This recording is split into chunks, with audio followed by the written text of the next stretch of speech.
Mga mamshi, oh. May mga tapang scooter dito.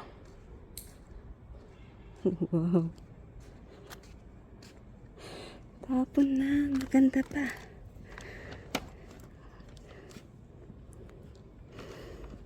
Mukhang okay pa siya. Itong isa. Oh. Maganda. Kunin kaya natin. Kunin ko nga sila mga mamshi. Ayan, pwede pa pakinabangan yan. Bigyan natin sa mga bata. Sayang kunin natin. So, ayan mga mamshi, kinuha ko siya. Dalawang scooter ba naman yan? O, babae at saka lalaki.